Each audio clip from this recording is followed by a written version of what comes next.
as a soldier, you always want to get to peace as soon as you can.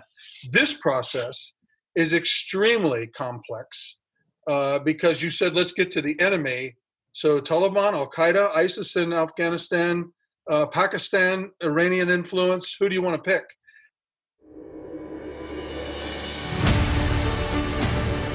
On my orders, the United States military has begun strikes against Al-Qaeda terrorist training camps and military installations of the Taliban regime in Afghanistan.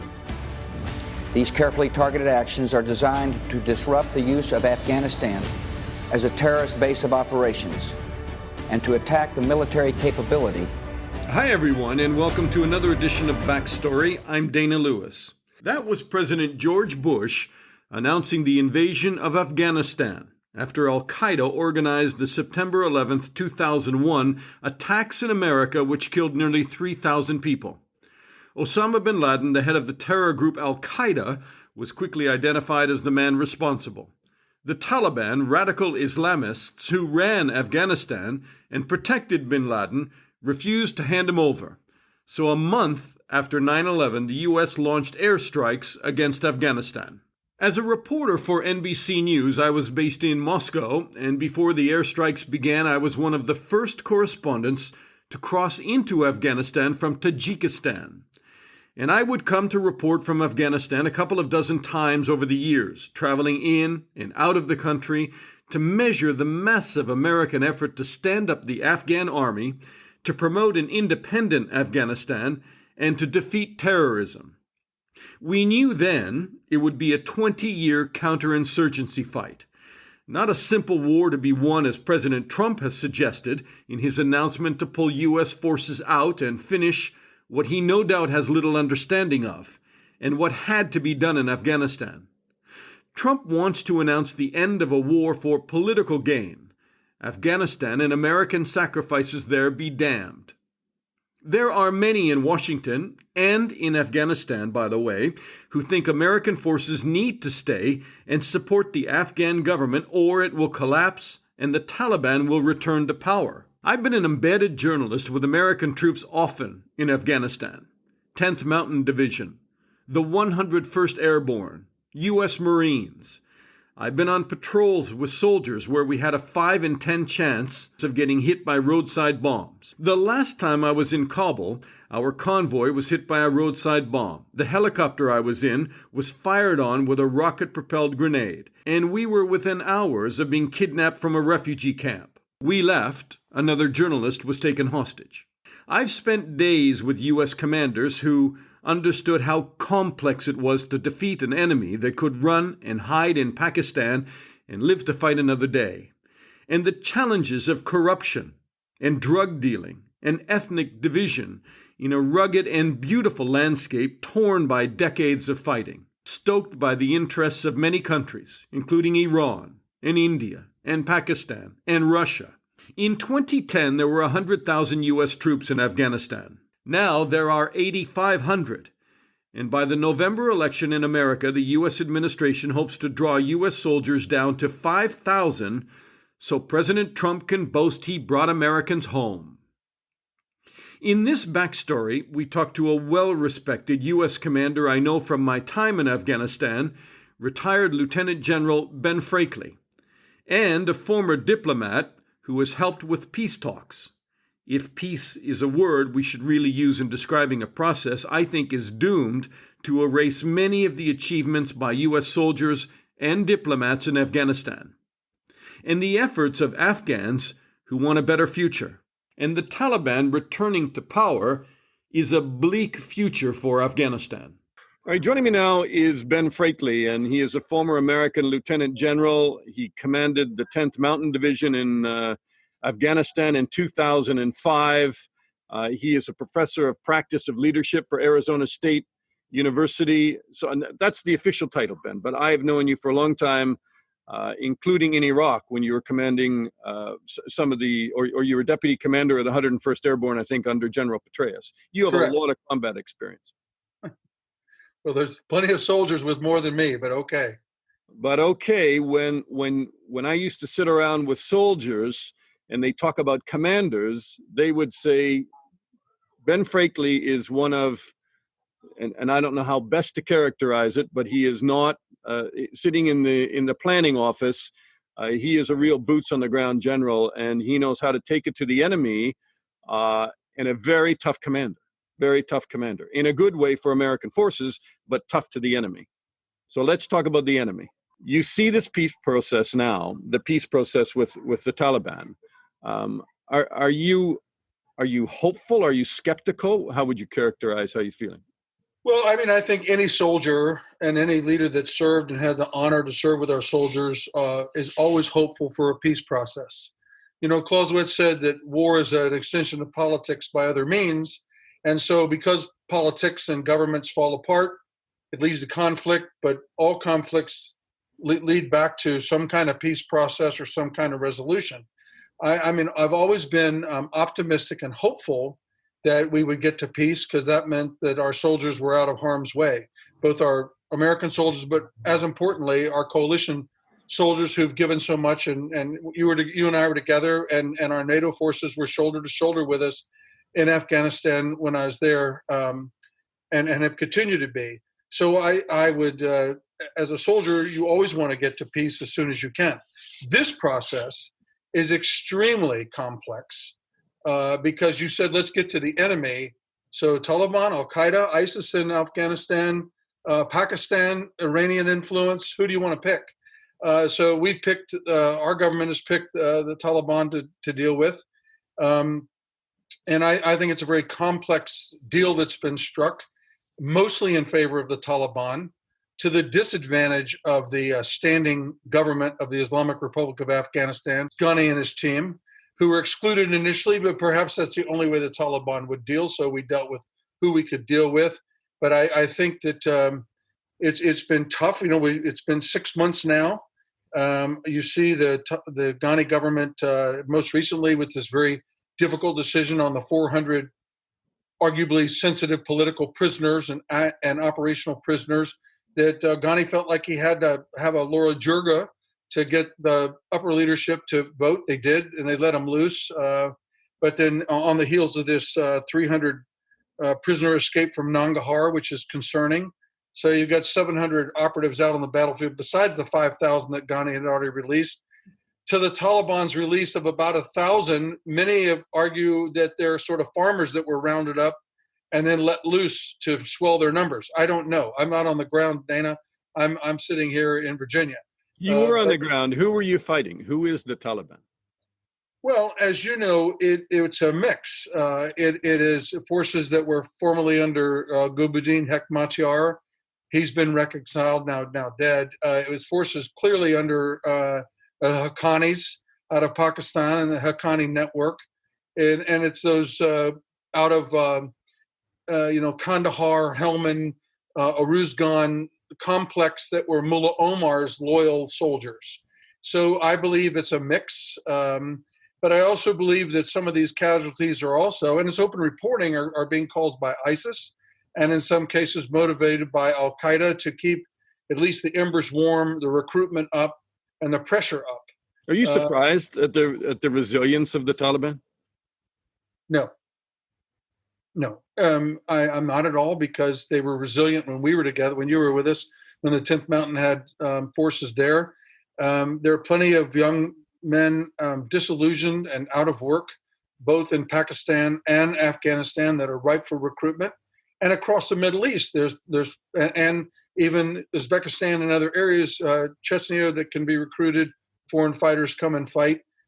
So no, as long as there's money involved and there's a purpose behind the work, and the way in which the United States has failed to have a consistent strategic message across multiple administrations, that we're there to stay, and we're going to see it through, and we're going to go from a military involvement to a diplomatic solution and help build a government that produces better support for the Afghan people. I'm not surprised at the recruitment whatsoever. A lot of people that I talk to, when they say, why are American forces still in Afghanistan? And I tell them, well, from the beginning, there wasn't a hill to take. And there wasn't a strategic objective in terms of something geographic. It was after 9/11, American forces went in there to dislodge Al-Qaeda that was using Afghanistan as a launch platform. The Taliban were given the option then, give up Al Qaeda, or U.S. forces will deal with you as well, which is exactly what happened. But the Taliban fundamentally, do you think that they can be moderate, that they can suddenly power share with the Uzbeks and the Tajiks and all the different ethnic groups in there? Because I don't think those groups do. No, that gets to my comment. I mean, you were on the ground early in after American forces entered in 2001. You've seen the long history of this, but prior to U.S. involvement, the warlords had broken Afghanistan apart. It never really was a homogeneous country. Even when in the time of the kings, the tribes basically elected a king and put that king nominally in charge. But U.S. forces, sort of, to interrupt the history there a little bit, but the U.S. forces and commanders like yourself were incredibly successful in going to those warlords. And we saw it on the ground where they said, give up your weapons, disband your militias, come together in a unity government. And in fact, I don't necessarily think all of them did, but I mean, the vast majority of the big kingpins did, and they were operating in that government system. Right.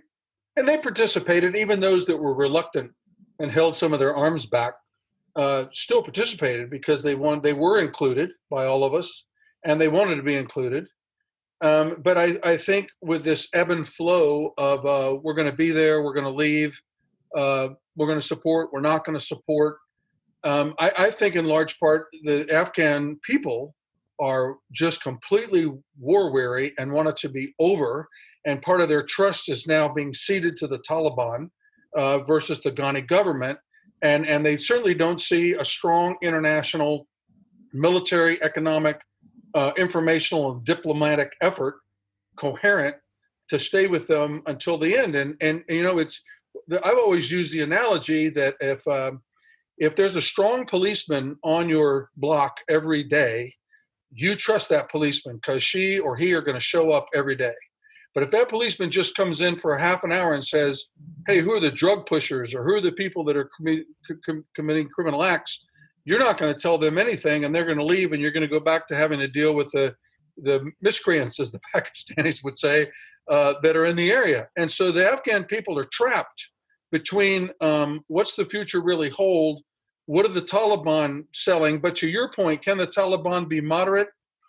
I don't know. And the only reason I say there's a chance, I'll answer it for you, is over economics. They're not going to be moderate. But the only reason I say there's a chance is over economics, because it's one thing for the U.S. forces to pull out, and the Secretary of Defense just said they're going to move another 3,000 plus out by November, conditions based, but nobody knows what the conditions are. And if you're conditions based and you're looking at what's happening in Afghanistan, you'd say the conditions are pretty bad. And if you look at what's happening with Iran and you're looking at what's happening with Pakistan, you might want to leave a strategic capability there to hedge the bet as the West, not go it alone with the U.S., but NATO itself has invested so much, you might want to sustain the investment. But and Americans have invested blood on the ground. And there are a lot of young men who fought to stand up an independent Afghan government to try and get the country up and running. And it's a tragedy if their legacy is that the Taliban are just returned to power and the country splinters again. That's why I want it to work.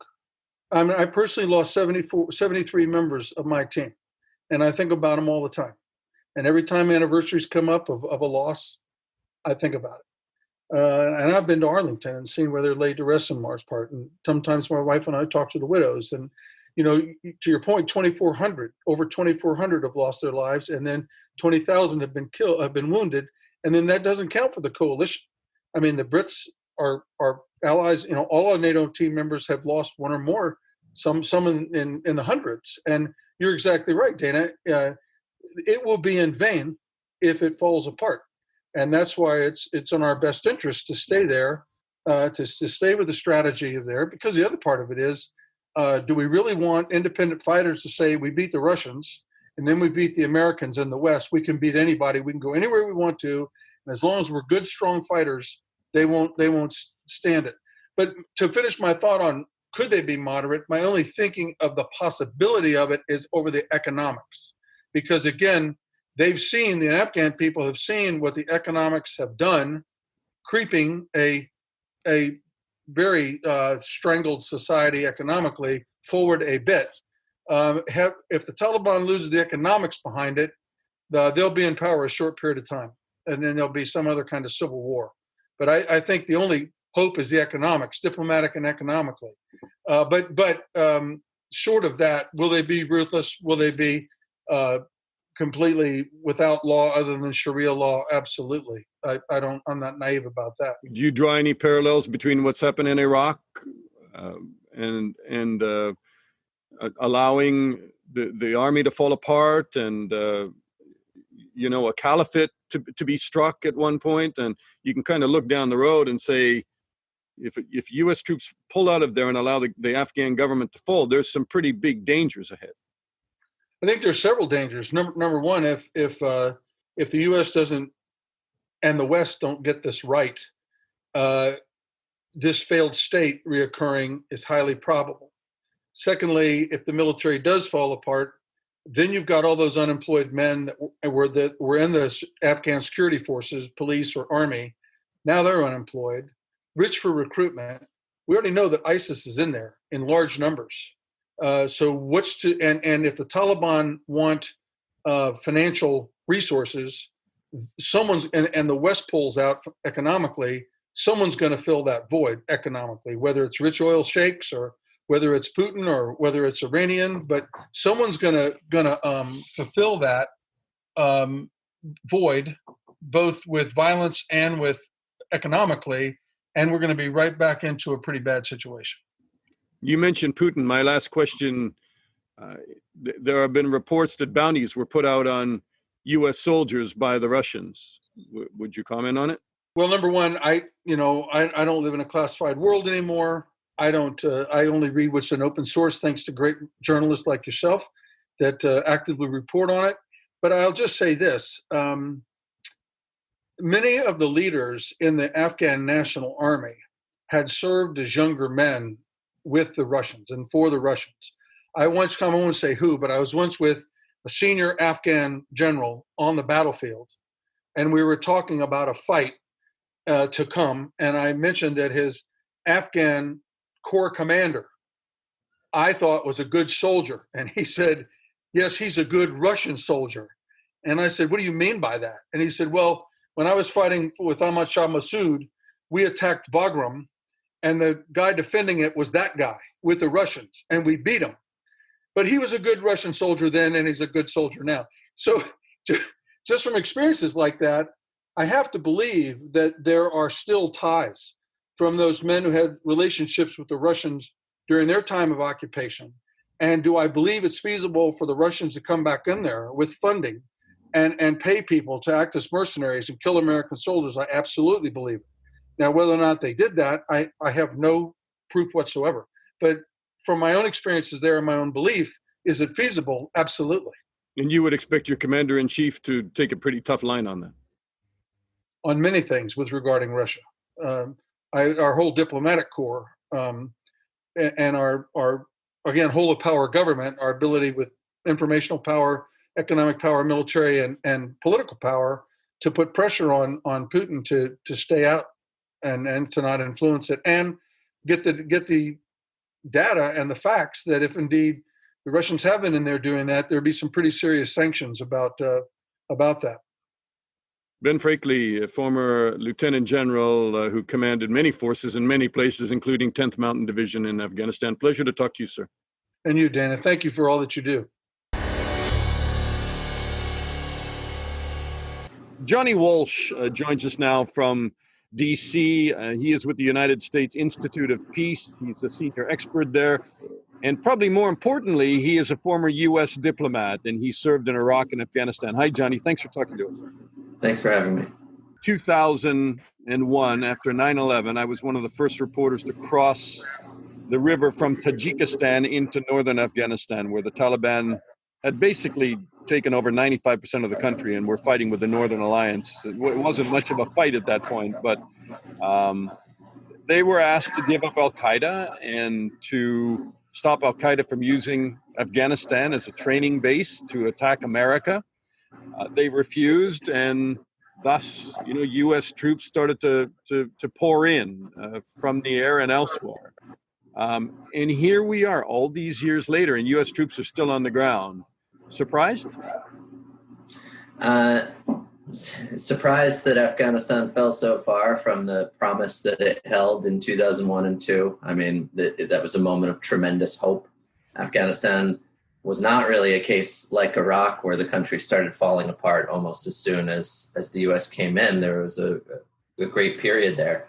On the other hand, the Taliban are the reason Afghanistan is in such rough shape right now, and they've been pretty consistent all this time. They are very disciplined, very unified, very, very lethal on the battlefield, very brutal in a lot of contexts, but maybe pragmatic enough to look for a political way out of this conflict that would accomplish enough of their objectives. Why do I think, and tell me I'm thinking cynically, but why do I think that their way out is probably just to get power again, and that's what they're after?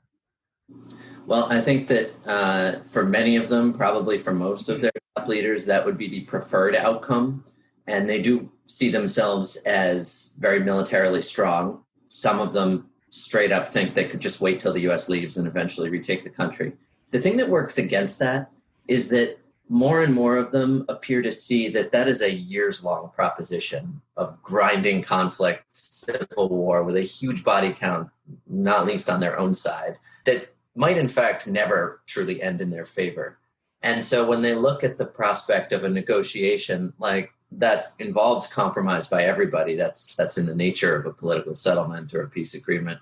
It's usually not everybody's first preference, like every part of the outcome.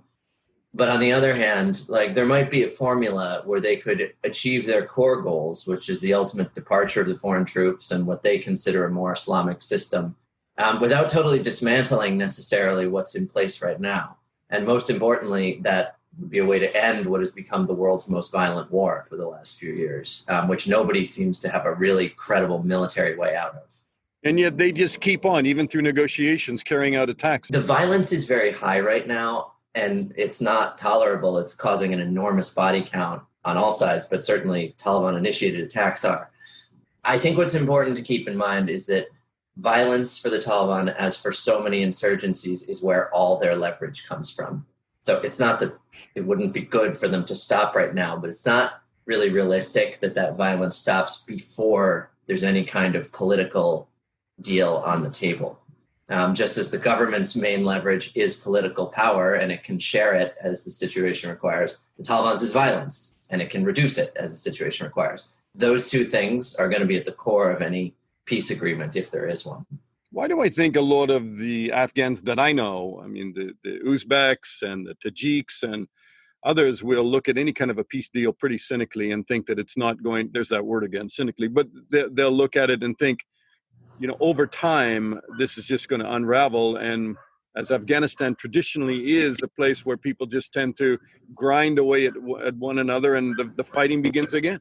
Well, it's been true for the last couple of generations. I do always stress to people that Afghanistan has not always been a place of civil war. It actually had a pretty stable 20th century before the Soviets came in. So that's living memory for these players, and I don't think it's at all impossible to get back to a different reality. In terms of Uzbeks and Tajiks, they absolutely look at the Taliban, which is like a ethnic Pashtun religious fundamentalist movement that shares nothing in common with many of the other constituencies in Afghanistan. These other groups look at the Taliban with horror, and sometimes the feeling's mutual. I would say, though, that in spite of that, and I would add that the Taliban never, let's say, poll better than 15% approval or 18% approval or something in the country. Pretty hard to poll in Afghanistan, but that is beyond any margin of error. They are unpopular. However, all of these groups have seen now that even with that level of popularity, the Taliban can keep this fight up forever. Not necessarily win it, but recruit endless fighters and launch attacks in every corner of the country. Because you cannot deal with them when they're across the border in Pakistan, right? And they're probably getting support from the ISI, and they regroup and relaunch again and again and again. They do. I mean, I often stress that the vast majority of Taliban fighters are in Afghanistan, from Afghanistan, and they get all their stuff inside of Afghanistan. But the sanctuary that Pakistan gives their senior leaders makes the group all the harder to actually defeat, because those people are essentially untouchable right now. So when you talk to American commanders, for instance, who have been in there fighting and losing soldiers, this tremendous effort at the beginning to stand up a democratic government, to get the militias to put down their weapons, to educate women and open schools, and all of a sudden you say, yeah, you're going to have to make a deal with the Taliban. How do you sell them on that? Well, I think it's tough for all sides to accept the idea of peace with the people that they've been fighting with for all this time. Certainly for the U.S. military. I mean, I come and I advocate for peace because I think it's the only happy ending that is plausible for Afghanistan. But I don't like the idea of it either. I mean, I've had friends hurt, killed by the Taliban too. That's what war is. Not to preach on that subject. But I think that the U.S. military, by and large, has really embraced this too, because Afghanistan, the war has gone on for far too long. And so I would really stress that peace to our military commanders, peace to people like me, does not mean dismantling women's rights or democracy or the security forces that have been built up all this time. Like, there will be compromises, but on the really important stuff, it's important for negotiators to hold their ground too. Peace means finding a way that all of the different constituencies in Afghanistan can be part of the system, which genuinely is not true right now. And I think that while it will be a very difficult negotiation, I'm not here predicting success. You can imagine ways that what's really important can in fact be preserved. And the last thought on that is many of us see the peace process as the way to preserve these post-2001 gains, as opposed to like a way to sacrifice them. Because the alternative is an eventual meltdown of the country if the conflict just continues forever. And that will certainly not be good for rights, democracy, and everything else that's been accomplished during the last generation. I mean, America spent a lot of money and a lot of time trying to build up the Afghan army there in special forces. And I assume that under the peace deal, the Taliban absolutely want U.S. troops off Afghan soil. Would that happen? And could the Afghan army, they've stood up on their own, but they've been pretty wobbly. I mean, so there is a pathway right now to a complete U.S. withdrawal. That was part of the core of the bilateral deal that the U.S. and Taliban made earlier this year, that it would be sort of a pathway to zero troops if the Taliban did certain things in return. That could happen. It is certainly true that the Afghan forces are doing the overwhelming majority of the fighting right now. The U.S. support is quite helpful to them. But I wouldn't want to sell them short on that regard, especially some of the really crack units like their special forces, which are maintaining their end of this grinding conflict and have been for a long time. They need U.S. air If power. all of the U.S. support they benefit from U.S. air power. They're developing their own air force too. We'll see how that evolves in the next couple of years. And it would be a much uglier conflict without the U.S. forces around, that's to be sure. And that's why the U.S. has a lot of leverage on this, because it doesn't have to withdraw its forces if it perceives the Taliban aren't serious. Do you think that there's going to be a deal? I mean, we've just seen a prisoner release, I assume, of Taliban prisoners. I assume that that's encouraging. There's obviously progress in discussions. I don't want to be overly rosy about it. I don't know how to predict what the actual odds of a successful, grand bargain signing at the end of this are. But the opportunity now is by far the largest it's ever been. There have been huge breakthroughs to seriously explore this. Both sides have appointed very, very credible teams of negotiators to work through some of the weightiest issues in the country. So that's a lot more wind in the sails than many processes that eventually lead to peace agreements start with. So for good negotiators, it's a lot to work with. Now, on the other hand, the positions of the parties are very far apart.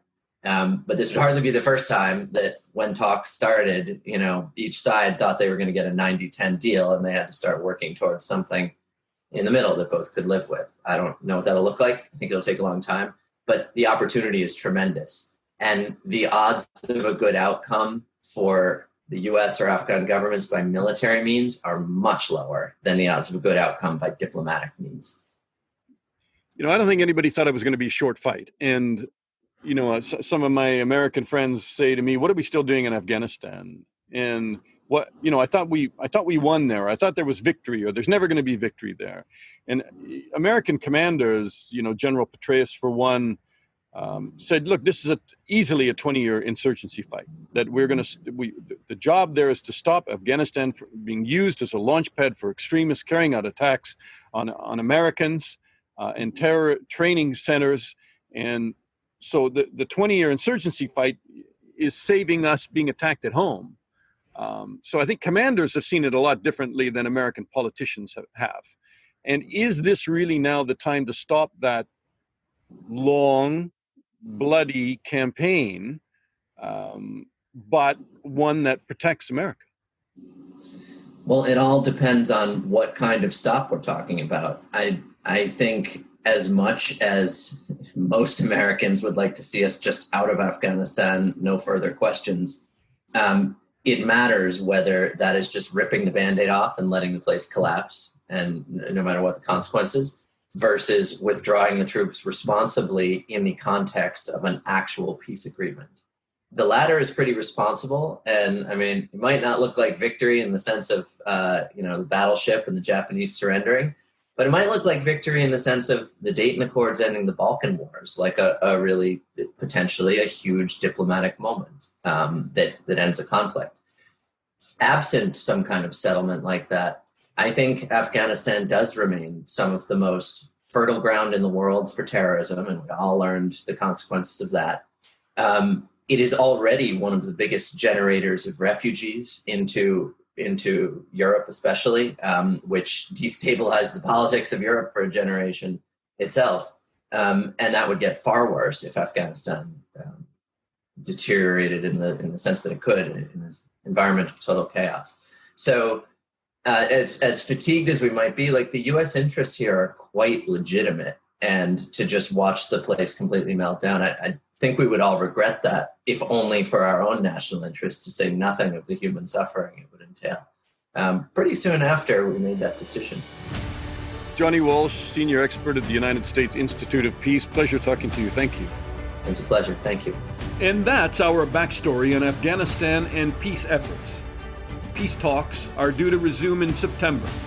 Before I say goodbye, I have a little favor to ask. Backstory is a storytelling effort that I need your help with to keep going. At least subscribe to it and share it. Interested corporate sponsors can private message me. I'm Dana Lewis, and I'll talk to you again soon.